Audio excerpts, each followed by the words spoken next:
time again for Doc Jacques, your Addiction Lifeguard podcast. I am Dr. Jacques de Bruckert, a psychologist, licensed professional counselor, and addiction specialist. If you are suffering from addiction, misery, trauma, whatever it is, I'm here to help. If you're in search of help to try to get your life back together, join me here at Doc Jacques, your Addiction Lifeguard, the Addiction Recovery Podcast.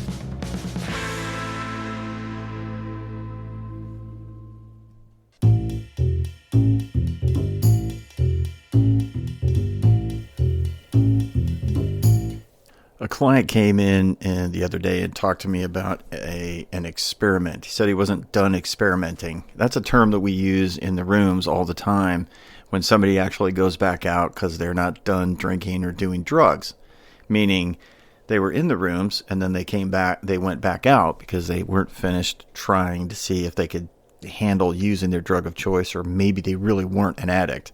So the terminology that we use is he went out and he wasn't done experimenting. And it's an interesting concept of like going out and using and reusing and finding out that, this thing really is stronger than I am, and I can't overcome this like I thought. Or I'm not like everybody else and I can pick up and have one drink or, just have a little bit of weed. I got to have it all, or I got to have, heroin is really heroin. Wow, it really is addictive. And so the term experiment, I've always been intrigued by that, because to me it was always like somebody in a laboratory with a bunch of test tubes and a lab coat conducting experiments, and that always kind of was what I thought of when I heard experiments. And then when I was doing my studies in psychology, experimenting meaning you go out and you conduct an experiment, you ask questions of people, or you create scenarios for them, or you present them with something and you say, what do you feel about this, or what is your experience with this? And they give you information or whatever. It's a soft science experiment instead of a hard science. So instead of a lab coat, you had like regular clothes. But still, experiment means you go out and you do something because you're trying to find an answer. Now, in the scientific realm, when you do research, what you're supposed to do is have a hypothesis, and then you go out and find out what happens when you apply that idea to a situation. You don't go out and say, I think it is very hot when you go out in the sun, and then you go out in the sun in South Mexico. And you go, yep, the sun is very hot, but you didn't go to Canada in the sun where it's not hot. So all you're doing then is it's faulty science, because you're just finding a way to prove what your hypothesis is to be true. That's bad science. Science actually is, I think it's hot when I go out in the sun, and then you go out in the sun in every possible location. Some true, yes, it's hot, and others not. So it's a perception thing. Or maybe you just always went out and it was cloudy, so then you say it's not hot. So then you have what's called a null hypothesis, and it's actually not true. But you just try to see what's the truth is, not supporting what you believe. So when you're experimenting with drugs and alcohol and you're working on recovery, you are actually, in fact, doing faulty science experimentation, because what you're trying to do is you're trying to prove to yourself that you actually aren't an addict by using. So you can use like everybody else. Or I guess more accurately, the experimentation of the bad stuff doesn't happen when I use like I thought it did, and you go out and ultimately what you're going to find is bad stuff happens. So your experimentation is always going to be faulty and flawed and result in something that resembles reality and truth, which is addiction is going to kill you and you can't ever use again. So clients will come in and they'll go, I guess I went out for a few weeks, and it's so predictable. They'll come in every week for months, once a week, and we sit and talk about stuff, and then they just disappear on me. Or they'll just call and say, hey, I got to go to this thing, or I can't come in for a few weeks because I got relatives coming or whatever. And then I don't hear from them for like a month. I know what they're doing. They're going out and experimenting. That's what they're doing. They're trying to prove to themselves that they are in fact not an addict by using, then they ultimately will come back into my office, tail between their legs, embarrassed look on their face, defeated, crushed, and they found out that in actuality, they are actually an addict, and it got out of control, because it always does. It spirals quickly. And then they're faced with, they failed, and when they went out and conducted this experiment, the result was they are an addict. I actually embrace the idea of them experimenting as something that can result in a positive outcome for them.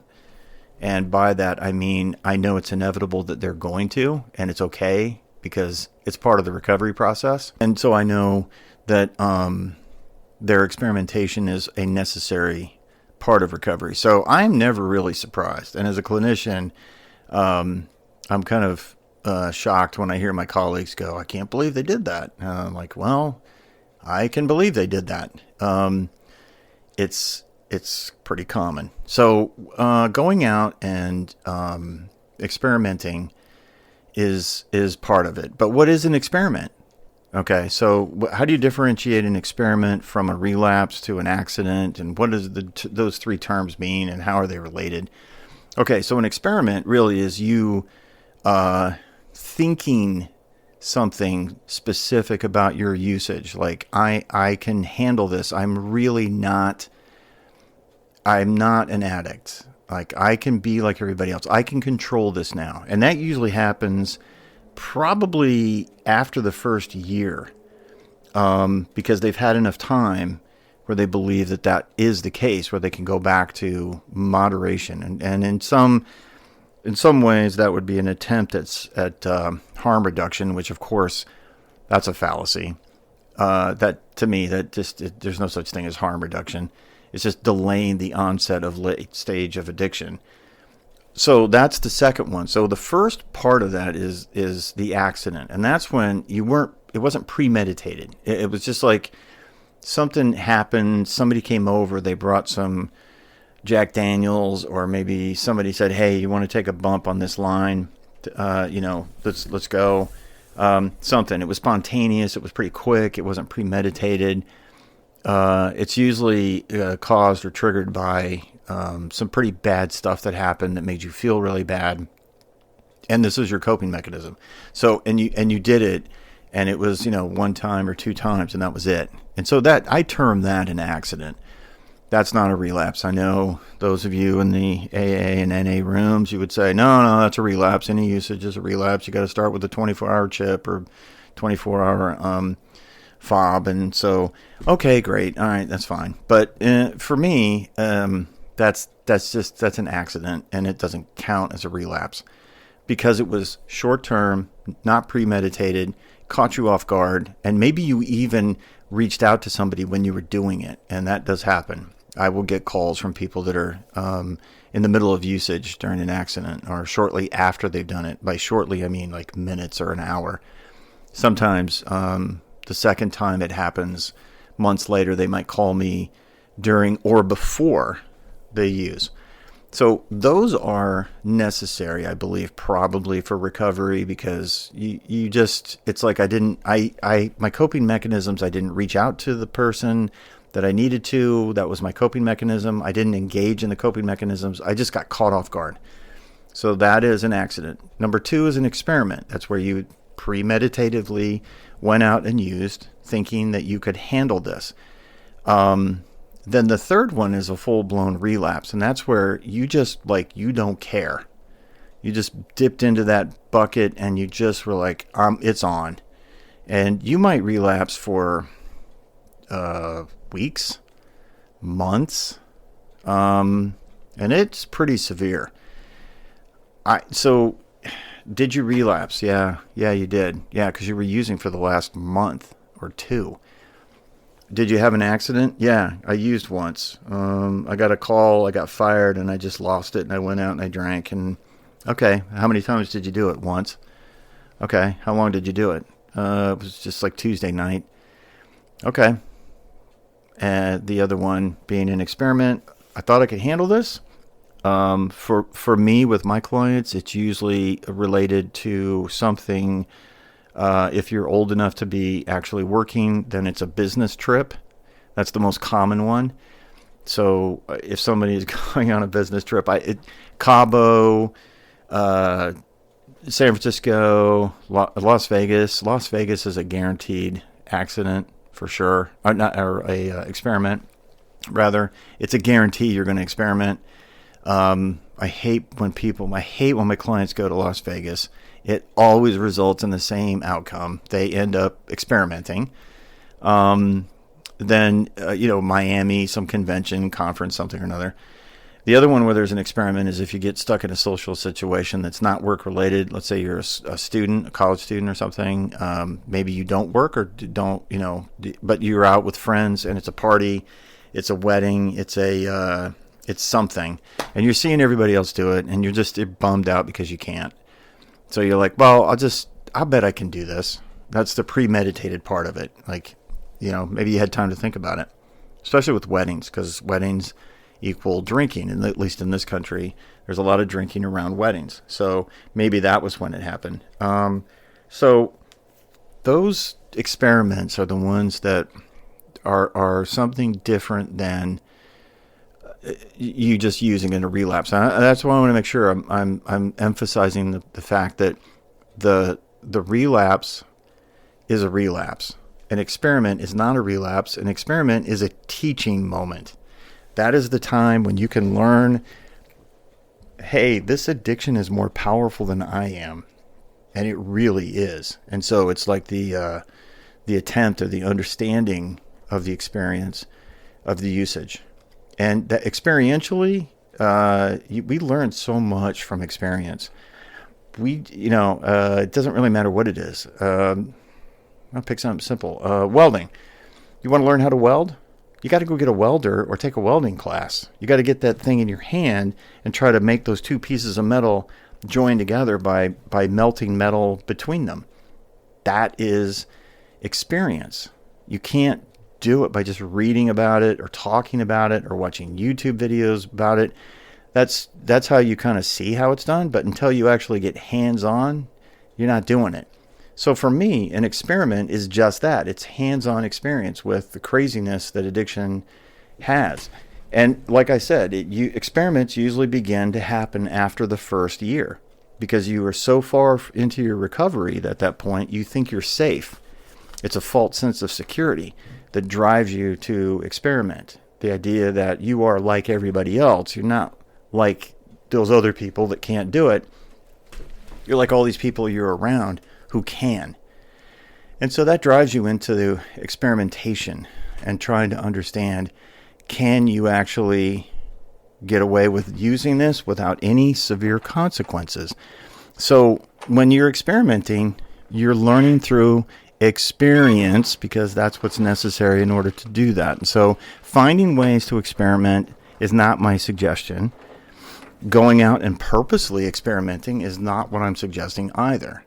What I am suggesting is that when you do experiment, you see it as experimentation. You don't see it as abject failure.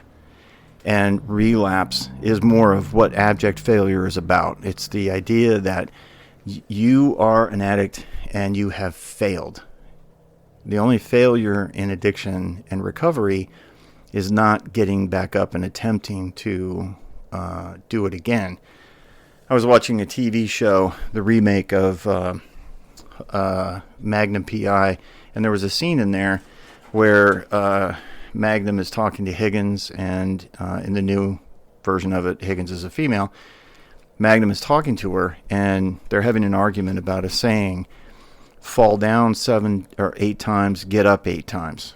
It's when you get up the 8th time that matters the most, and they're going back and forth about if you fall down 8 times, or 8 times, you're going to get up 7 times. This is the 7th time. It's the last time, or 9 times.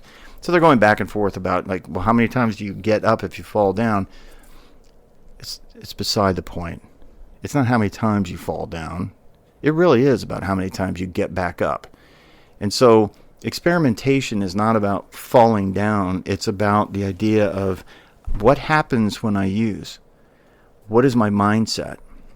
And walking somebody through the the experimentation is the first thing I'm doing with them is trying to strip away their shame and their self-abuse, self-flagellation, if you will, beating themselves up over the fact that they had this accident. It's helpful to get that out of the way so you can be a little bit more analytical about it and understand that when you have an accident, that's one thing. You didn't reach out for help. When you experimented, you were learning something. What did you learn? And inevitably, the person has learned that addiction is way, way stronger than they thought. And it didn't have a release. They weren't released from that addiction like they thought. It turns out that addiction is something that has a strong foothold in their life and is just waiting for the chance to get reintroduced to them. And so experimenting is when you think you have it, you think you got it under control, you think you're in charge, when in reality you haven't really let go of the addiction. You really haven't. It's waiting and waiting. It's like the old saying that, if you think you think you're stronger than your addiction and it's left to you, well, understand it's probably out in the parking lot doing push-ups and sit-ups waiting for you to come back out. So experimentation is a way for us to pinpoint, understand, and experience our weaknesses and our flaws, which our arrogance wouldn't allow us to recognize when it was happening. So that's why it's important to allow ourselves to have some grace when it comes to experimentation. So what happens when the person comes into my office? They sit down in the chair. They will sit for 10 minutes and talk about things that have no consequence, no importance. And then after about 10 or 15 minutes, they'll start to confess. And what they're confessing is their failure. That's how they first see it. It's a failure. And they'll describe it that way. So they're describing their failure. They're describing that they feel, terrible. And then I will ask them, okay, well, tell me about what occurred. Tell me how it occurred. Tell me, how did you get there? And they'll tell me about the circumstance and the situation. They'll tell me about their behavior. They'll tell me about, the little details of, where and when and who was there and why they did it and how they did it. After they've gotten done describing it all, I'm waiting for the look on their face when they start talking to themselves in their head.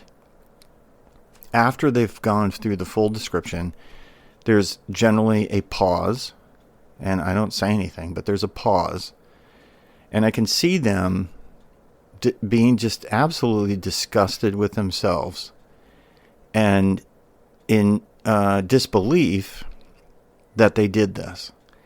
And I wait for that look on their face, because when I see that, that's what I identify as the problem.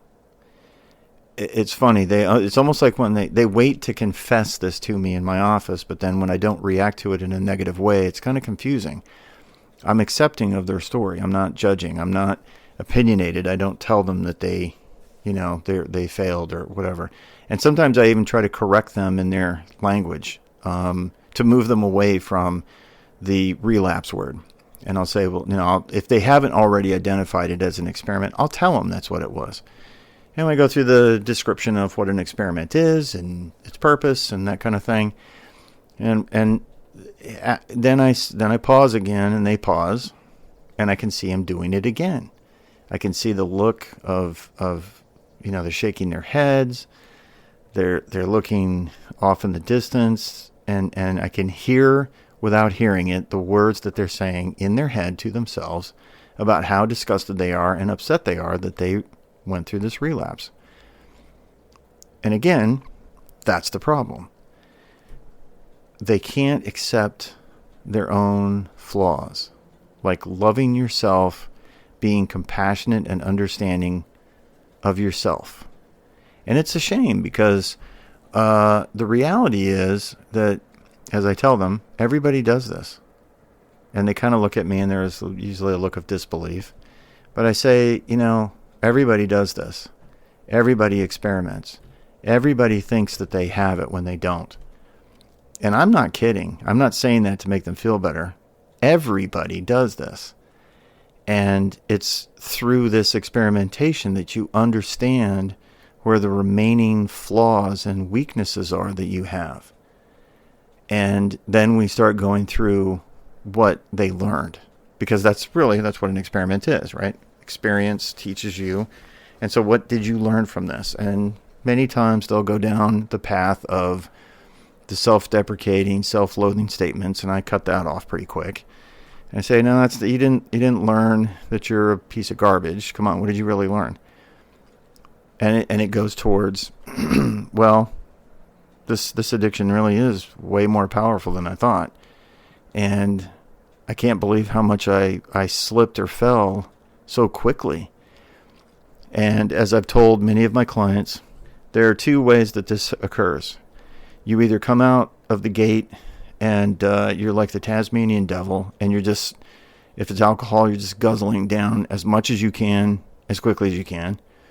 Or you have one or two, and then hours or a day later, you have one or two more, and then you're done. Here's what happens when it's a relapse. Same exact scenario. You're out of the gate strong, full run, drink as much as you can, or you're gradually easing up to it. But by the time 2 or 3 weeks have gone by, if you're relapsing, you're still drinking, and now you're drinking a lot. Both of them are drinking a lot. One is a slow ramp, the other one is a quick one. But what did you learn from that? Well, addiction is more powerful than I am. So step one, yeah, that's true. My life's out of control. When I drink or when I use drugs, it's out of control. 2, you're never going to be able to use again. That's a hard one for most people. You're never going to be able to use that drug or perhaps several drugs ever again in your lifetime. Because if you do, the disaster that ensues will take away everything or kill you. And at that moment, when I have that conversation with them, that's when I see the light bulb go off and they realize it. And it's probably the first time that they've fully accepted that idea, which they never did, even though I heard them recite that to me over and over again during the previous year. Now they're in year 2 and they're saying it, but they're saying it with honesty. I will never be able to use again. Wow. Yeah, I can't. And so that is a lesson. And the lesson of I'll never be able to use again, I'll never be able to do this thing, is a strong message. And I firmly believe that can only be experienced when you have gone through experimentation, right? You can only accept that. You can only believe it when it is inevitably true. And that happens when you have gone through the experience. So I think experimenting is a necessary evil in recovery, and it will help you tremendously in your recovery. And so painful as it is, difficult as it is, it's necessary. So be peaceful with yourself and understand and, talk about it when you go out and you experiment, and stop labeling it a relapse, and stop, if it's an accident, it's an accident, but properly identify it for what it is, an experiment. And the experience allows you to learn. That's the only way you really can. Well, that was a quick episode here at Doc Shock, your addiction life card. Hey, I want to thank you for listening to this episode, and if you have suggestions or want to be on the show, please reach out to me. You can reach me through my website, wellspringmindbody.com. And if you like the show, please subscribe and give me a like, and keep listening. And I hope that you have learned something in this episode and any of my other episodes. I got a lot of them. So take a listen. Go back through the library and work your way back to sane, stable, and sober. Because remember, it's not worth ending your life just to save your addiction. That's crazy. Go get the help you need. And so I hope you do go get sober. And until next time, this is Doc Jock saying, see ya.